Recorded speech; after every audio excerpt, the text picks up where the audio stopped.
Dans un monde récemment sorti des eaux du déluge, l'humanité se trouve à la croisée des chemins de l'histoire. Une vaste plaine, la plaine de Shinar, devint le théâtre du prochain acte de la saga humaine.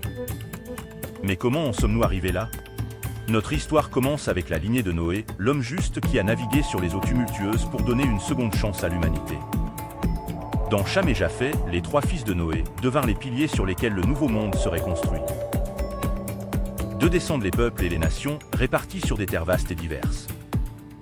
Chaque branche de sa descendance a marqué le début d'une nouvelle ère, une ère d'unité.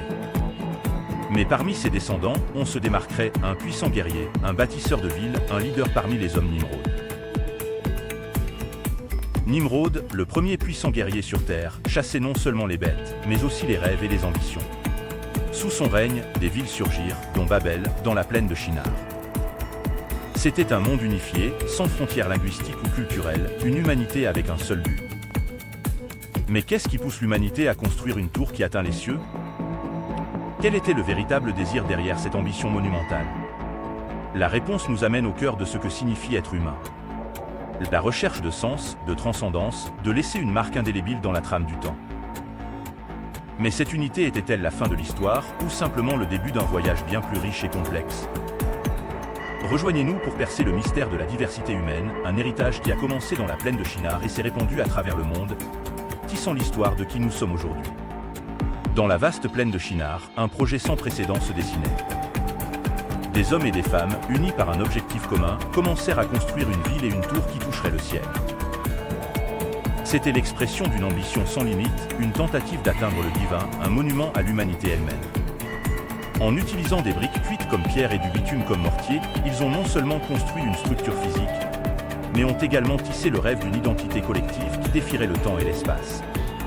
Faisons-nous un nom, afin que nous ne soyons pas dispersés sur la surface de la Terre entière, disait-il, révélant un profond désir d'unité et de permanence. Mais qu'est-ce que l'ambition humaine aux yeux du divin? Une tour qui cherche à toucher le ciel est-elle un geste d'audace ou une recherche de sens au-delà de la Terre? Cette volonté de laisser une marque indélébile, de construire quelque chose qui transcende les générations, a révélé à la fois la force et la fragilité de la condition humaine. À mesure que la tour s'élevait, les tensions augmentaient également, anticipant une intervention qui changerait à jamais le cours de l'humanité. Le rêve d'une humanité unie sous un même ciel était sur le point d'atteindre son tournant. Nous étions à l'aube d'un moment qui définirait non seulement notre histoire, mais aussi notre diversité. Oh et puis, depuis le firmament, une présence s'est fait sentir, une force qui observait silencieusement l'audace des fils et des filles de Noé. L'humanité, unie dans l'effort et dans le but, avait réalisé l'impensable. Mais aux yeux du Créateur, qu'est-ce qui a fait cette tour qui défie le ciel? Ça veut dire? L'heure était à l'intervention divine. Descendons et confondons-la leur langage, afin qu'ils ne se comprennent pas. Telle fut la décision qui résonna dans le ciel et sur la terre, un décret qui modifierait de manière irréversible le cours de l'histoire humaine. Une action pour rappeler à l'humanité ses origines et ses limites. Oh, avec la confusion des langues, l'unité qui existait entre les peuples s'est évaporée comme une brume au soleil.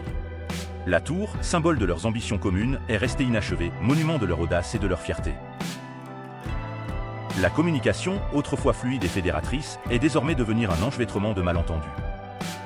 Oh, c'est ainsi que s'est produite la dispersion. D'une seule langue sont nées de nombreuses cultures, traditions et façons de voir le monde. Ce qui était autrefois l'unité est devenu la diversité, une mosaïque d'humanité qui s'est étendue sur toute la Terre.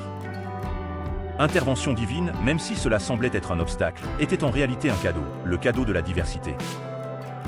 De la monumentale tour de Babel, symbole d'aspiration partagée, a émergé une nouvelle réalité. Les hommes, désormais séparés par la langue, ne pouvaient plus se comprendre. C'était l'aube d'une époque de dispersion où l'humanité serait conduite vers tous. Coin du monde, apportant avec lui le don de la diversité. Au fur et à mesure que les groupes se propageaient, le paysage de l'humanité a commencé à changer. De nouvelles nations se sont formées, chacune avec sa propre langue, ses croyances et ses traditions. La diversité, autrefois redoutée et évitée, est devenue la force motrice de l'innovation et de la créativité humaine. Avec la dispersion, le monde est devenu un tissu plus riche et plus varié. Chaque culture a apporté ses propres couleurs, motifs et textures à la tapisserie de la vie humaine. La séparation géographique et linguistique, même si elle semblait être un obstacle, était en fait un obstacle. Invitation à explorer, apprendre et grandir. Et ainsi, la dispersion du peuple n'était pas la fin, mais un nouveau départ. Ce qui a commencé avec une tour qui cherchait à atteindre les cieux s'est terminé par la fondation d'un monde diversifié, où chaque langue, chaque histoire, chaque tradition tisse le collectif narratif de l'humanité. Babel n'a pas été une défaite, elle a été le berceau de la diversité culturelle que nous célébrons aujourd'hui. En un clin d'œil, des millénaires se sont écoulés depuis l'époque de la tour de Babel. Aujourd'hui, nous nous trouvons dans un monde où la diversité culturelle n'est pas seulement une réalité, mais la pierre angulaire de notre société mondiale. Mais comment le voyage de l'humanité, depuis sa dispersion jusqu'à notre présent entrelacé, se reflète-t-il sur nos vies d'aujourd'hui? Chaque rencontre, chaque échange culturel est un écho de ce moment divin de dispersion. Nous apprenons, grandissons et prospérons grâce à notre capacité à accepter et à célébrer nos différences. La diversité, autrefois imposée comme une confusion, est désormais reconnue comme notre plus grande force, enrichissant tous les aspects de notre existence. Le monde d'aujourd'hui témoigne du pouvoir de la diversité. Ensemble, nous sommes confrontés à des défis mondiaux, unis par un objectif commun, mais chacun apporte des perspectives uniques. Cette tapisserie d'idées et d'innovations est l'héritage de cette ancienne dispersion, preuve que, dans notre diversité, nous trouvons notre identité et notre force.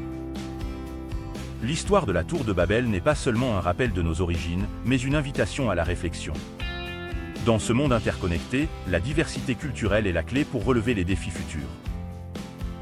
En reconnaissant et en valorisant chaque culture, chaque langue, chaque tradition, nous reconstruisons non pas une tour de pierre, mais un pont de compréhension et de respect mutuel. En réfléchissant au parcours de l'humanité, de l'ancienne plaine de Shinar au monde dynamique d'aujourd'hui, nous réalisons que la diversité est plus qu'une caractéristique de notre espèce, c'est une puissante force pour le bien. C'est dans la richesse de nos différences que nous trouvons les clés pour résoudre les énigmes les plus complexes de notre existence. Voyez comment, lorsque nous unissons nos mains et nos cœurs, il n'y a aucun défi trop grand que nous ne puissions relever. Qu'il s'agisse de lutter contre le changement climatique, de trouver des remèdes à des maladies ou de construire des sociétés plus justes et équitables, notre diversité est la source de notre force et de notre créativité. Chaque histoire, chaque tradition, chaque langue que nous préservons et valorisons contribue à une mosaïque mondiale plus riche et plus dynamique. Reconnaître la diversité comme un don divin, c'est exploiter pleinement le potentiel de l'humanité pour construire un avenir dans lequel tous peuvent prospérer. Par conséquent, à mesure que nous avançons, faisons-le non pas en tant qu'habitants isolés de nations dispersées, mais en tant que membres d'une seule famille humaine, riche en diversité et unie dans un objectif. Puisse l'histoire de la tour de Babel nous inciter à construire non seulement des monuments en pierre, mais aussi des ponts de compréhension et des liens d'amour. Ensemble, nous pouvons atteindre le ciel non pas avec des tours, mais avec nos rêves et aspirations collectives.